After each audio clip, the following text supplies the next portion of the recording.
Hello friends. आज है हमारे साथ CA Aasu Dalmia. CA Aasu Dalmia one of the learned and famous faculties throughout the India.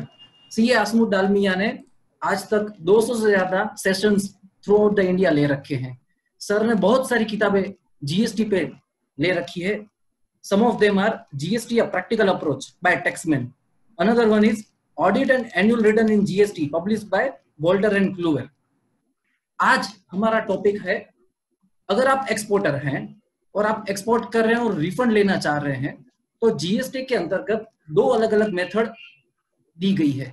उसमें से कौन सी मेथड आपके लिए बढ़िया है, कौन सी मेथड आपके लिए बेनिफिशियल है, तो यही चीज एकदम इजी लैंग्वेज में फ्लुएंटली बिजनेसमैन को समझाएंगे आसू डालमिया। सर, सबसे पहले मैं आपसे पूछना चाहूंगा कि जीएसटी के अंदर कौन कौन सी दो मेथड है, उनके बारे में कुछ ब्रीफ दे दीजिए। Thank you Deep. बेसिकली जब हम रिफंड्स की बात करते हैं जीएसटी में एक्सपोर्ट ऑफ गुड्स या सर्विसेज की, तो उसमें हमारे जो रिफंड हैं वो रिफंड दो तरह से हो सकते हैं। जब हम एक्सपोर्ट की बात करते हैं, पहला रिफंड है कि मैं टैक्स पहले गवर्नमेंट को पे करूं, जो भी मेरा मीडियम है पे करने का, वो मैं पेमेंट जो है आईटीसी और कैश दोनों के थ्रू कर सकता हूं, और फिर जो मैंने टैक्स पे किया है उसका मैं रिफंड क्लेम कर लूं। ये बेसिकली टेक्निकली कहा जाता है पेमेंट ऑफ आईजीएसटी एंड उसका रिफंड क्लेम करना। जो दूसरा तरीका है वो दूसरा तरीका है कि हम अपनी जो आउटवर्ड सप्लाई है जो हम एक्सपोर्ट कर रहे हैं उसके ऊपर टैक्स ना गवर्नमेंट को पे करें और ना ही चार्ज करें, लेकिन जो मैंने आईटीसी अपने इनपुट और इनपुट सर्विसेज के ऊपर पे किया है उस एक्सपोर्ट करने के लिए, उसका मैं रिफंड क्लेम कर सकता हूं गवर्नमेंट से। बेसिकली ये कहलाता है एक्सपोर्ट अगेंस्ट एलयूटी, क्योंकि हमें एलयूटी फाइल करनी पड़ती है और उस एलयूटी के अगेंस्ट हम एक्सपोर्ट करते हैं। उस एक्सपोर्ट में हम आउटवर्ड टैक्स पे नहीं करते, लेकिन जो हमारा इनपुट और इनपुट टैक्स है उसका हम रिफंड क्लेम कर लेते हैं। ओके सर, आपने बताया कि दो मेथड है, with payment of IGST and without payment of IGST, that is under LUT. अभी तुरंत ही दूसरा क्वेश्चन हो रहा है कि ये दोनों मेथड में रिफंड फाइल किस तरह से करना है, कौन से डॉक्यूमेंट? देखिए, ओके, बेसिकली देखिए, जो मैं बेसिकली इसको हम दो कैटेगरी में बांटेंगे। टेक्निकली अगर मैं एक्सपोर्ट ऑफ गुड्स की बात करूं, क्योंकि सर्विसेज का भी एक्सपोर्ट हो सकता है और गुड्स का भी एक्सपोर्ट हो सकता है। पहले हम गुड्स के एक्सपोर्ट की बात करते हैं। गुड्स का एक्सपोर्ट अगर मैं आईजीएसटी के साथ कर रहा हूं तो बेसिकली जो मेरा शिपिंग बिल फाइल होता है वो अपने आप में मेरी एप्लीकेशन है, प्रोवाइडेड मैं जीएसटीआर 3B और 1 फाइल कर दूं तो मेरी वो स्यो मोटो एप्लीकेशन है, मेरे को सेपरेट रिफंड एप्लीकेशन फाइल करने की जरूरत नहीं है। That is automated process. Refund generally अगर मैंने जीएसटीआर 1 में 3B में सही इंफॉर्मेशन फाइल करी है तो वो 15 से 20 दिन में मेरे को मिल जाता है। अब मैं बात करूं export of goods against without payment of tax against LUT, उस केस में मेरे को RFD-01 फॉर्म फाइल करना पड़ता है, जिसमें मेरे को डिफरेंट इन्फॉर्मेशन, कितना एक्सपोर्ट है, कितना एक्सपोर्ट टर्नओवर है, उसकी इन्फॉर्मेशन देनी पड़ती है और एक सेपरेट एप्लीकेशन, पूरा प्रोसेस अलग से होता है। अब सर्विसेज की बात करें तो सर्विसेज में मेरा RFD-01 ही फाइल करना होता है, चाहे वो अगेंस्ट आईजीएसटी हो या मेरा आईटीसी का रिफंड हो। तो मेरा अगर मैं बात करूं तो दो मेरे पैरामीटर्स हो गए। अगर मेरा export of goods against IGST है तो मेरा shipping bill with my GSTR 3B and GSTR 1 becomes my application. अगर मेरा export of goods without payment of tax है या export of services with payment of tax है या विदाउट पेमेंट ऑफ टैक्स है, मेरे को एक सेपरेट एप्लीकेशन RFD-01 फाइल करनी पड़ेगी रिफंड को क्लेम करने की। ओके सर, यानी सर्विसेज के केस में तो सेपरेट एप्लीकेशन फाइल करनी ही है, कोई भी मेथड हो। गुड्स के केस में शिपिंग बिल है विद पेमेंट के केस में, और अलग से एप्लीकेशन फाइल करनी है विदाउट पेमेंट वाले केस में। सर, एक बार ये फाइल कर दें उसके बाद ये प्रोसेस कौन सी अथॉरिटी करेगी दोनों रिफंड? बेसिकली जब हम शिपिंग बिल की बात करते हैं कि शिपिंग बिल हमारी एप्लीकेशन बन जाती है विद 3B एंड जीएसटीआर 1, तो उस केस में हमारा पहला इंटरफेस हमारा जीएसटीएन होता है। जीएसटीएन हमने जो जीएसटीआर 3B और 1 डाटा को फाइल किया है उसको मैप करता है और डाटा को ट्रांसमिट कर देता है आइसगेट, और फिर आइसगेट में कस्टम अथॉरिटीज उस रिफंड को प्रोसेस करती हैं और ऑटोमेटेड वे में वो रिफंड हमारे बैंक अकाउंट में आ जाता है। लेकिन जब हम RFD-01 की बात करते हैं, RFD-01 जो हमने डिस्कस किया कब कब हमें फाइल करना है, अगर मेरा export of goods without payment of tax है मेरा एक्सपोर्ट ऑफ सर्विसेज है, चाहे विद पेमेंट ऑफ टैक्स हो या विदाउट पेमेंट ऑफ टैक्स हो, मेरे को RFD 01 फाइल करना है। वो मेरे जुडिक्शनल जो ऑफिस है, जो CGST या SGST जिसका भी मेरा जुडिक्शन में पड़ता है, वो concern officer will administer my file and will process the refund application. Okay sir. Sir common समझ तो ये है कि एक्सपोर्टर दो में से कोई भी एक रिफंड चूज कर सकता है, लेकिन टेक्निकली दोनों का क्वांटम कुछ अलग है, दोनों में रिफंड की अमाउंट कुछ अलग आएगी। तो सर क्वांटम के बारे में, दोनों मेथड के बारे में बता दीजिए। क्वांटम के लिए देखिए बेसिकली क्या है, IGST में अभी हम इनके कुछ एग्जांपल्स भी, इसके प्रैक्टिकल एग्जांपल्स लेके समझने की कोशिश करेंगे, लेकिन पहले उससे पहले मोटा मोटा समझ लेते हैं कि जब मैं IGST के रिफंड की बात करता हूं तो मैं जितना IGST को पे करूंगा उतना मेरे को रिफंड मिलेगा, और अगर मैं ITC के रिफंड की बात करता हूं तो एक्सपोर्ट के लिए जितना प्रोपोर्शनेट ITC है वो मिलेगा। इसके लिए हम एक काम करते हैं, एक एग्जांपल के थ्रू इसको समझने की कोशिश करते हैं। तो हम बात कर रहे थे कि IGST का रिफंड, हम एक मोटा मोटा प्रोसेस समझने की बात करते हैं। मान लीजिए कि हम एक्सपोर्ट ऑफ गुड्स की बात करते हैं।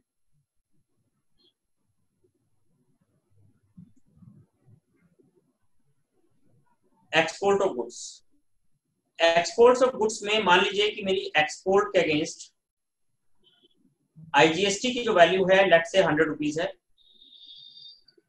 और मेरा जो ITC है अवेलेबल मेरे पास लेट्स से 90 रुपीज है। तो मैं क्या करूंगा, कैश गवर्नमेंट को 10 रुपीज पे करूंगा, ITC के थ्रू गवर्नमेंट को मैं 90 रुपए पे करूंगा, यानी कि मेरा कैश आउटफ्लो 10 रुपीज का होगा और मैं रिफंड 100 रुपीज का क्लेम कर लूंगा। दैट मीन्स इनडायरेक्टली मैं जो कैश गवर्नमेंट को मैंने 10 रुपए पे किया वो भी मेरे को वापस मिल गए, और जो 90 रुपए मैंने अपने वेंडर्स को टैक्स पे किया था मेरे को वो भी वापस मिल गया। अब यही केस अगर ITC रिफंड का है तो प्रैक्टिकली कैसे मूव होता है, मेरा एक्सपोर्ट के अगेंस्ट मेरे को IGST कुछ नहीं पे करना, IGST विल बिकम 0। मैंने जो ITC यूज किया है 90 रुपीज का, वो मेरे का पूरा पूरा रिफंड मिल जाएगा। तो अगर मैं टेक्निकली देखूं तो व्हाट इज हैपनिंग, पुराने केस में मैं पहले 10 रुपए गवर्नमेंट को पे करता हूं, 100 रुपए मेरे को वापस मिल जाते हैं, इफेक्टिवली मेरे को 90 रुपए वापस मिले। ITC के केस में मेरे को सीधे सीधे मेरे को IGST को टैक्स आउटपुट टैक्स पे नहीं करना, मेरे को 90 रुपए ही वापस मिल जाएंगे।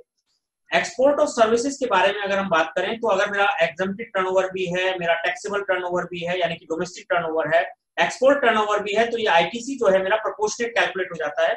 एक पर्टिकुलर फॉर्मूले में मेरा की प्रोपोर्शनेट एक्सपोर्ट के अगेंस्ट कितना ITC है वो मैं कैलकुलेट करूंगा और वो मेरे को रिफंड मिल जाएगा। बेसिकली टेक्निकली यहाँ पर गवर्नमेंट आप जो एक्सपोर्ट ऑफ गुड्स या सर्विसेज करते हो उसके अगेंस्ट जो आपने टैक्स पे किया है उसका रिफंड आपको अलाउ करती है। ओके सर, एक और सिचुएशन ऐड कर रहा हूँ। मान लीजिए यहाँ पे समहाउ आपका ITC 90 रुपए की जगह है 120 रुपया, तो दोनों मेथड में किस तरह से वर्कआउट होगा? यहाँ पर मान लो कि एक्सपोर्ट में यहाँ पर मेरा 120 रुपए का ITC है, मेरे को यहाँ पर कैश 0 पे करना पड़ेगा और मेरा ITC 120 रुपए है, लेकिन मेरे को जो रिफंड मिलेगा क्योंकि मैंने टैक्स कितना पे किया ITC के थ्रू 100 रुपए का, तो मेरे को 100 रुपए का रिफंड मिल जाएगा और 20 रुपए मैं as an ITC carry forward कर दूंगा। लेकिन मैं जब ITC मेथड में जाऊंगा तो मेरा 120 रुपए यूटिलाइज हुआ है और मैं ये मान के चलता हूँ कि पूरा पूरा मेरा एलिजिबल ITC है, पूरा का पूरा एक्सपोर्ट के अगेंस्ट है, तो मेरे को यहाँ पर रिफंड 120 रुपए का मिलेगा। यानी कि इस वाली सिचुएशन में, पहले वाली सिचुएशन में मेरे को कैश 100 रुपीज का मिलेगा और 20 रुपए का मेरे को कैरी फॉरवर्ड करना पड़ेगा, लेकिन इस वाली सिचुएशन में, दूसरी सिचुएशन में मेरे को 120 रुपए का पूरा पूरा रिफंड मिल जाएगा। लेकिन हमें एक चीज समझनी पड़ेगी, ये वाली सिचुएशन बहुत पेक्युलर पोजीशन में आएंगी जब मेरा टैक्स रेट इनपुट का ज्यादा है और आउटपुट का कम है, तो बहुत पेक्युलर पोजीशंस में ही आएंगी। And in this positions cash point of view ITC refund will be beneficial. Okay sir, ये तो हो गई क्वांटम की बात। अभी दोनों मेथड में कुछ कुछ रिस्ट्रिक्शन है सर, तो रिस्ट्रिक्शन के बारे में थोड़ा बता दीजिए। देखिए, सबसे पहला इंपॉर्टेंट रिस्ट्रिक्शन है जो हम ITC का रिफंड क्लेम करते हैं, इसके अंदर मैं कैपिटल गुड्स के इनपुट टैक्स क्रेडिट को क्लेम नहीं कर सकता। That is the first and foremost restriction. तो अगर मेरे पास कैपिटल गुड्स का इनपुट टैक्स क्रेडिट है और मैं एक्सपोर्ट ऑफ गुड्स या सर्विसेज कर रहा हूं, तो कैपिटल गुड्स के केस में मैं बेटर है मैं IGST के साथ रिफंड क्लेम करूं, अगर मेरे को कैपिटल गुड्स के भी ITC को यूटिलाइज करना है और उसका कैश रिफंड लेना है। That is the first restriction. दूसरा रिस्ट्रिक्शन है मेरे रूल 89 4A और 4B टेक्निकली, अगर मेरा डीम्ड एक्सपोर्ट है, मर्चेंट एक्सपोर्ट है, या फिर मेरा ड्यूटी, तो उस केस में मैं अपना जो है आईजीएसटी का रिफंड नहीं ले सकता, मैं आईटीसी के रिफंड में ही जाऊंगा। तो बेसिकली अगर मेरा डीम्ड एक्सपोर्ट क्या होता है, मैंने एडवांस ऑथराइजेशन के अगेंस्ट किया है, या मेरा मर्चेंट एक्सपोर्ट है जहां पर मैं 0.1% पे सप्लाई लेके आगे फर्दर एक्सपोर्ट करता हूँ, उन केसेस में मैं रिफंड आईटीसी का ही क्लेम कर सकता हूँ, मैं आईजीएसटी के रिफंड में जा ही नहीं सकता। सर उसके अलावा मान लो कि ऐसी प्रोडक्ट है जिसमें एक्सपोर्ट ड्यूटी लग रही है, उसमें मेरे को रिफंड नहीं मिलेगा बेसिकली। हाँ, उसमें आईटीसी वाला रिफंड नहीं मिलेगा, लेकिन विद पेमेंट वाला कर सकते हैं। नहीं, एक्सपोर्ट ड्यूटी का पेमेंट है तो हाँ, मेरे को आईटीसी का रिफंड नहीं मिलेगा बेसिकली। ओके, सो कुल मिला के इस तरह से बोल सकते हैं कि अगर आपका good subject to export duty है तो आपको कंपलसरी विद पेमेंट में ही जाना होगा। अगर आपको कैपिटल गुड्स का भी यूटिलाइजेशन करना है तो भी विद पेमेंट में ही जाना होगा। और अगर आप विद पेमेंट में जा रहे हो तो वहां पे जो रिस्ट्रिक्शन है वो है, आपको पैसे वाली परचेज नहीं कर सकते। और 7778 2017 कस्टम नोटिफिकेशन, एडवांस ऑथराइजेशन वगैरह, उनका बेनिफिट आप नहीं ले सकते अगर आप आईजीएसटी में जा रहे हैं। यानी दोनों मेथड में कुछ कुछ रिस्ट्रिक्शन है, तो वो जानना बहुत जरूरी है। सर ये तो बात हो गई रिस्ट्रिक्शन की बात। इसके बाद सर एक और क्वेश्चन आ रहा है, मैंने दोनों मेथड के तहत रिफंड फाइल किया है तो मेरे कौन से बैंक अकाउंट में रिफंड आएगा? देखो बेसिकली जो ये क्वेश्चन तुम्हारा जो पहला क्वेश्चन था उससे रिलेटेड है कि रिफंड कौन ग्रांट कर रहा है। बेसिकली जब हम आईटीसी का रिफंड ले रहे हैं तो मेरा इंटरफेस मेरी जो जीएसटी अथॉरिटीज हैं, आइदर सीजीएसटी और एसजीएसटी से होता है, तो वहां पर मैंने जो रजिस्ट्रेशन में बैंक अकाउंट दिया है वो मेरा उस पर रिफंड आएगा, जो मेरा रजिस्ट्रेशन सर्टिफिकेट में है और जो मैंने एप्लीकेशन फाइल करते समय ऑप्ट किया है बैंक अकाउंट। लेकिन जो मेरा आईजीएसटी का रिफंड है वो कस्टम्स के थ्रू आता है, ईडीआई के थ्रू आता है, जो हमारा आइसगेट है उसके मैकेनिज्म के थ्रू आता है। तो वहां पर मेरा जो ईडीआई में मेरा बैंक अकाउंट रजिस्टर्ड होता है कस्टम्स के पर्पस से, उस बैंक अकाउंट में मेरा रिफंड वापस आता है। ओके, सो इन शॉर्ट ऐसा भी कह सकते हैं कि मान लीजिए कोई एक्सपोर्टर 4 अलग अलग पोर्ट से एक्सपोर्ट कर रहा है और विद पेमेंट ऑप्ट कर रहा है, तो हर एक पोर्ट में उनका जो अकाउंट नंबर रजिस्टर्ड होगा उस बैंक अकाउंट में रिफंड आएगा। यस, पोर्ट वाइज को रिफंड आ रहे हैं बेसिकली हमारे जो कस्टम पोर्ट से रिफंड। हाँ एग्जैक्टली सर। सर उसके बाद एक टाइम लिमिट का इशू है, क्वेश्चन है कि कितने टाइम के अंदर रिफंड फाइल कर सकते हैं और फाइल हो जाने के बाद कितने टाइम में रिफंड क्रेडिट होएगा अकाउंट में? देखो हमने जो बात करी शुरू में, जो एक्सपोर्ट ऑफ गुड्स की अगर हम बात करें तो एक्सपोर्ट ऑफ गुड्स में तो जैसे ही मैं एक्सपोर्ट कर रहा हूँ, मेरा शिपिंग बिल फाइल हो रहा है और मैं 3B और 1 फाइल कर देता हूँ, that becomes sumo to my application, that means वो साइमल्टेनियसली मेरे रिफंड एप्लीकेशन फाइल हो रही है। इशू आता है जहां पर मेरे को RFD 01 फाइल करना है। RFD 01 के लिए बेसिकली 2 साल की टाइम लिमिट है। 2 साल की टाइम लिमिट मेरे एक्सपोर्ट्स के रिलेटेड है कि कब मैंने एक्सपोर्ट किया है। अगर मैं गुड्स की बात करूं तो टेक्निकली जब वो इंडिया के बाहर जाते हैं शिपिंग शिप्स के थ्रू या फ्लाइट के थ्रू, तो that is a time when I have to apply within 2 years from that date, that is the first point.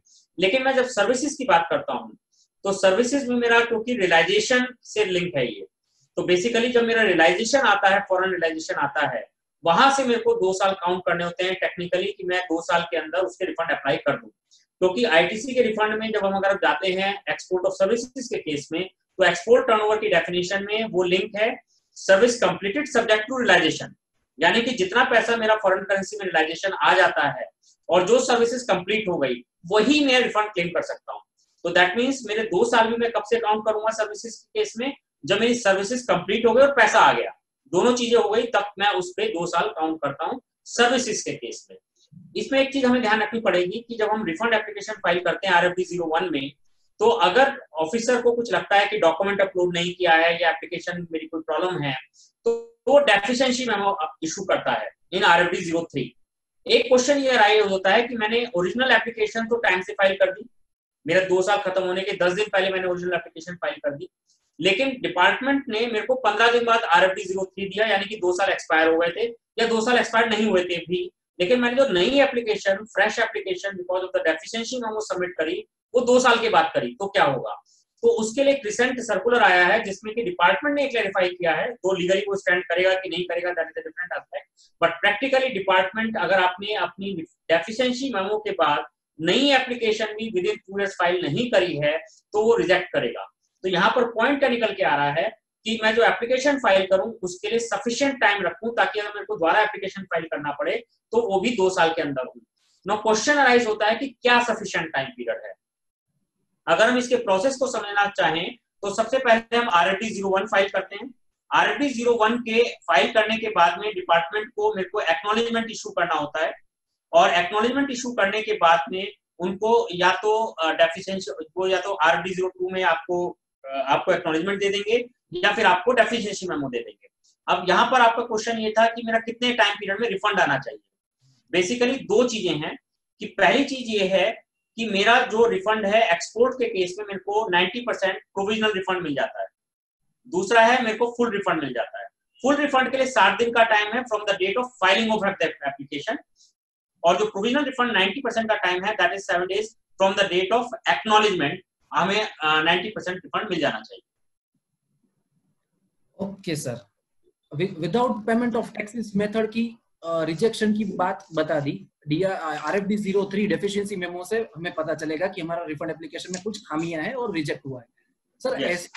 ऐसी विद पेमेंट वाला रिफंड भी कुछ डेफिशिएंसी के कारण मेरा होल्ड हो सकता है क्या, उसके लिए? और बिल्कुल, देखो यस, आपका बहुत वैलिड क्वेश्चन है। सबसे पहले तो हमें समझना पड़ेगा बेसिक डिफरेंस क्या है कि जब हम विद IGST रिफंड क्लेम कर रहे हैं एक्सपोर्ट ऑफ गुड्स, उसमें मेरे को कोई सेपरेट एप्लीकेशन फाइल नहीं करनी।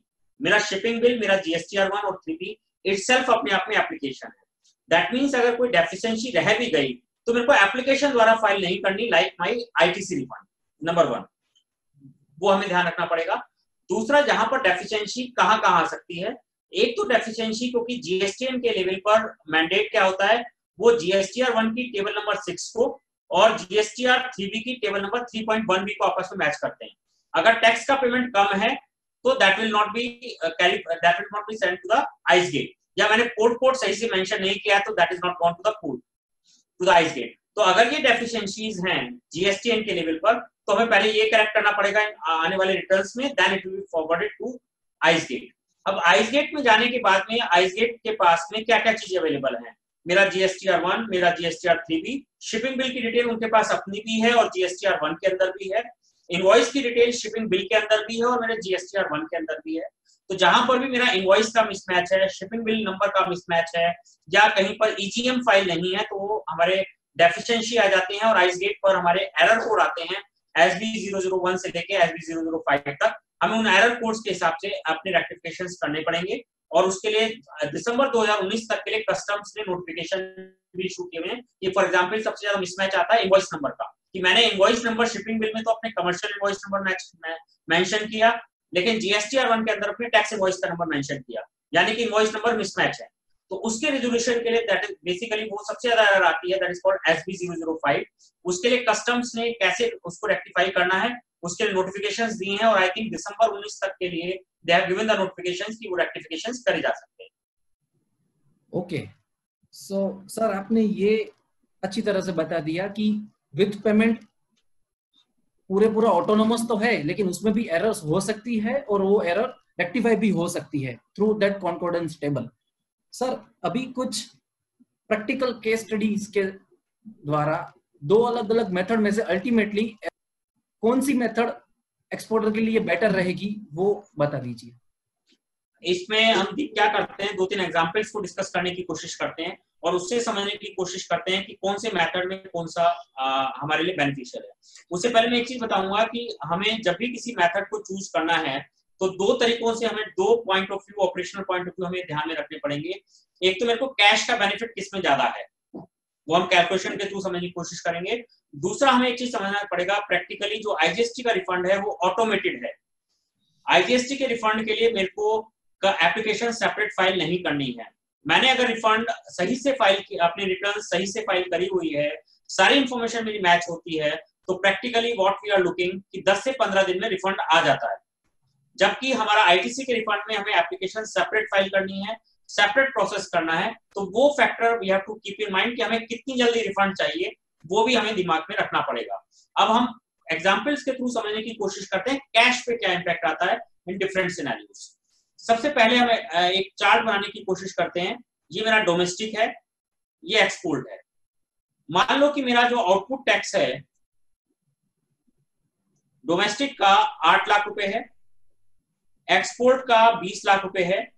टोटल अगर मैं बात करूं तो टोटल मेरा 28 लाख का एक्सपोर्ट टोटल आउटपुट टैक्स की मेरी लायबिलिटी आती है। मैं अगर इनपुट टैक्स की बात करूं आईटीसी में मेरा डोमेस्टिक का 10 लाख रुपए है, एक्सपोर्ट का 9 लाख रुपए है, टोटल 19 लाख रुपए हो गया। दैट मींस मेरे को कैश आउटपुट टैक्स कितना पे करना है? अगर मैं आईजीएसटी के मेथड में जा रहा हूं तो मेरे को कैश आउटपुट टैक्स कितना पे करना है? 28 minus 19 that means 9 lakhs।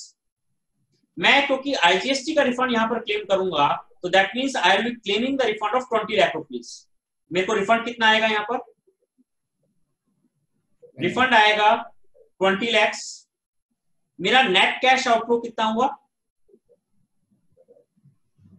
20 minus 9 lakhs that means 11 lakhs। मेरे को नेट कैश इनफ्लो 11 लाख का हुआ क्योंकि 9 लाख का मैंने पहले कैश आउटपुट टैक्स पे किया और 20 लाख का मेरे को रिफंड मिल गया और मेरे को 11 लाख रुपए का नेट इनफ्लो हुआ। अगर इसी सिचुएशन में मान लीजिए मैं आईटीसी हेड में अगर मैं आईटीसी का ऑप्शन ऑप्ट करता हूं तो मेरा डोमेस्टिक के अगेंस्ट मेरे को 8 लाख पे करने, एक्सपोर्ट के अगेंस्ट मेरे को कुछ पे नहीं करना पड़ेगा क्योंकि मैं आईटीसी ऑप्शन में जा रहा हूं, मेरे को आईजीएसटी पे नहीं करना। मेरी टोटल आउटपुट टैक्स की लायबिलिटी बैठेगी 8 लाख रुपए, जबकि मेरे पास इनपुट टैक्स क्रेडिट कितना अवेलेबल होगा? 19 लाख पूरा। दैट मींस मेरे को यहां पर आउटपुट टैक्स कुछ पे नहीं करना, नंबर 1। मैं रिफंड कितना क्लेम करूंगा? रिफंड 9 लाख का रुपए का क्लेम करूंगा जो कि मेरा आईटीसी है एक्सपोर्ट के अगेंस्ट, क्योंकि मेरा बचा हुआ जो आईटीसी है वो मेरा बचा हुआ है 11 lakhs का आईटीसी है। 11 लाख का मैं रिफंड क्लेम कर लूंगा और 2 लाख का मैं कैरी फॉरवर्ड करूंगा। तो यहां पर इस सिचुएशन में क्या हुआ? इस सिचुएशन में अगर मैं आईजीएसटी के साथ जाता हूं तो इवन आईटीसी का भी मैंने रिफंड क्लेम कर लिया उसी महीने 11 लाख रुपए का, और जबकि मैं आईटीसी के ऑप्शन में जाता हूं तो मेरे को रिफंड 9 लाख रुपए का मिलेगा और 2 लाख रुपए का मैं कैरी फॉरवर्ड करूंगा। अब मैं इसको, क्योंकि अल्टीमेटली बिजनेसमैन को कैश फ्लो के हिसाब से देखना है, इस वाली सिचुएशन में क्या हुआ कि मान लीजिए कि मैं मई के महीने की बात करता हूं, मई के महीने में मैंने टैक्स पे करना है।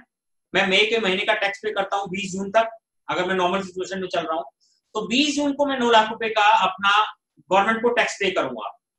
लेकिन उसके 25 दिन के अंदर आप एक महीना मान के चल लो मैक्सिमम एंड पे, अगर मैंने सारी चीजें सही करी हैं तो मेरे पास अगले महीने जुलाई तक 15 से 20 जुलाई के बीच में 20 लाख रुपए वापस आ जाएंगे, यानी कि मेरे को 11 लाख रुपए का रिफंड आया।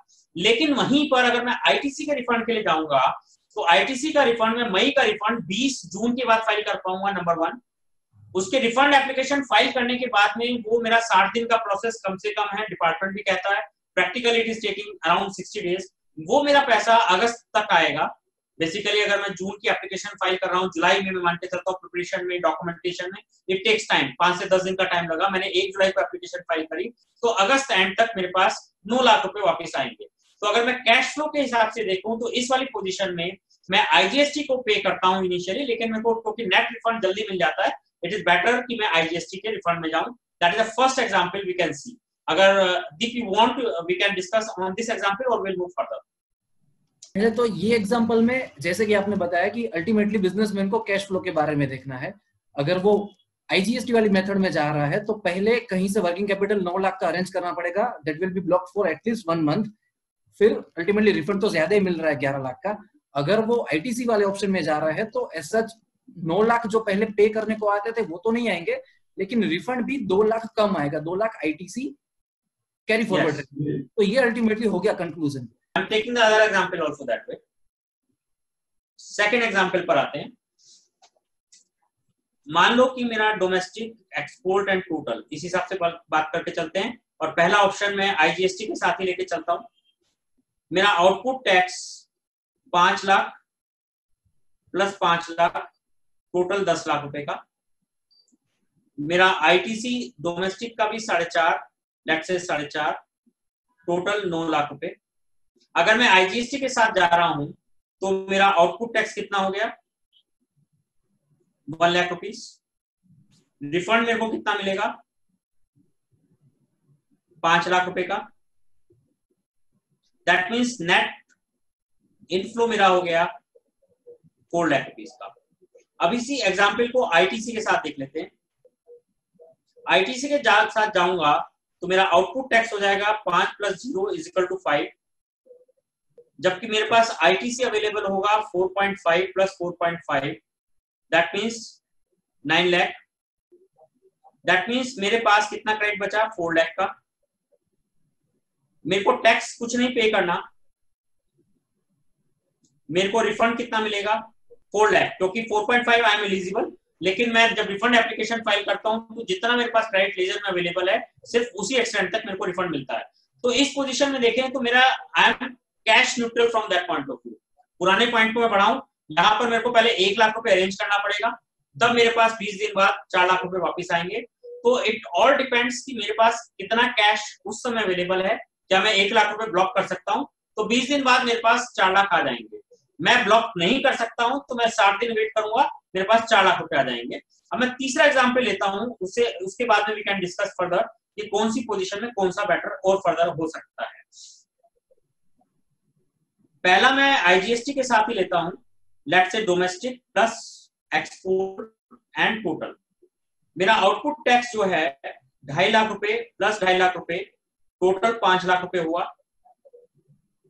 आईटीसी जो है 4.5 लाख रुपए, 4.5 लाख रुपए, टोटल 9 लाख रुपए हुआ। तो मेरा जो आईटीसी बचा 4 लाख हुआ। दैट मीन्स मेरे को कैश कुछ आउटफ्लो नहीं करना, मेरे को रिफंड कितना मिलेगा? 2.5 लाख का रिफंड मिल जाएगा कैश, ये वाला मेरे को रिफंड मिल जाएगा। और मैं आईटीसी कैरी फॉरवर्ड कितना कर दूंगा? 4 लाख रुपए का, क्योंकि जो मेरा आईटीसी है वो मैं 4 लाख रुपए कैरी फॉरवर्ड कर दूंगा। इसमें अगर हम आईटीसी के अंदर ऑप्शन के अंदर जाते हैं तो मेरा आउटपुट टैक्स कितना हुआ? 2.5 लाख डोमेस्टिक वाला प्लस एक्सपोर्ट का 0, दैट मींस टोटल 2.5 लाख का मेरा पेमेंट करना मेरे को आउटपुट टैक्स की लायबिलिटी बैठेगी। आईटीसी मेरे पास कितना अवेलेबल होगा? 4.5 + 4.5, 9 लाख रुपए का आईटीसी अवेलेबल होगा। दैट मींस 6.5 मेरे पास आईटीसी है, उसमें से मेरे को रिफंड कितना मिलेगा? 4.5, और 2 लाख रुपए का मैं कैश जो आईटीसी है वो कैरी फॉरवर्ड कर लूंगा। तो इस वाली सिचुएशन में देखें तो मैं आईटीसी का रिफंड ले रहा हूं तो मेरे को कैश रिफंड ज्यादा मिल रहा है इंस्टेड जब मैं आईजीएसटी का एक्सपोर्ट करता हूं। तो technically what the point we are discussing कि हम एक कोई कॉमन प्रिंसिपल नहीं बना सकते कि कब मैं आईजीएसटी का रिफंड लूं, कब मैं आईटीसी का रिफंड लूं। ये 2 फैक्टर्स पर डिपेंड करेगा। नंबर 1, कैलकुलेशंस पर मेरा बेनिफिट किसमें है, हो सकता है इक्विलिब्रियम पोजीशन बने। नंबर 2, अगर मेरे को आईजीएसटी का आज के डेट में पेमेंट करना पड़ता है तो क्या मेरे पास कैश अवेलेबल है? अगर कैश अवेलेबल है तो ऑब्वियसली मेरे को टोटल कैश जो रिफंड मिलेगा वो जल्दी मिल जाएगा। लेकिन मेरे पास कैश ही अवेलेबल नहीं है आज के डेट में आउटफ्लो करने के लिए, जैसे हमने पहले और दूसरे एग्जांपल में देखा, तो मैं आईटीसी का रिफंड लूंगा तो भी मेरे को 6-7 दिन के अंदर रिफंड को आ जाएगा। तीसरी सिचुएशन में हमने देखा कि आईटीसी के रिफंड में मेरा रिफंड ज्यादा बैठ रहा है इंस्टेड की जब हम आईजीएसटी के रिफंड में जाएं।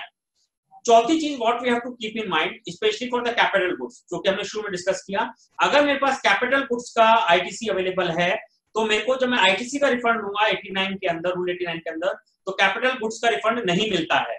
तो मेरे को वो चीज ध्यान देनी पड़ेगी उस केस में मैं आईजीएसटी के रिफंड के लिए जाऊं अगर मेरे को कैपिटल गुड्स के भी रिफंड को यूटिलाइज करना है। यदि ओके सर, तो आपने ये कंक्लूडिंग रिमार्क में तो बता दिया कि as such straightforward answer नहीं है। बुक्स ऑफ अकाउंट्स और डेटा के बेसिस पे एक जजमेंट लेना होगा, और इस सेशन में आपने जो सारे पैरामीटर्स बताए वो सारे पैरामीटर्स अप्लाई करके पर्टिकुलर एक्सपोर्टर के लिए जो बेस्ट मेथड है वो बेस्ट मेथड चूज करनी होगी। Thank you sir for providing your valuable time, and I am very much sure exporter ये वीडियो देख के जरूर ये वीडियो उनको लिए बेनिफिशियल होगा और वो अपनी प्रॉपर मेथड चूज कर पाएंगे 2 एक्सपोर्टर मेथड में से। फ्रेंड्स, आसू डालमिया सर यूट्यूब चैनल चला रहे हैं gst.india.biz के नाम से। चैनल को जरूर से सब्सक्राइब कीजिएगा और शेयर कीजिएगा। Thank you friends.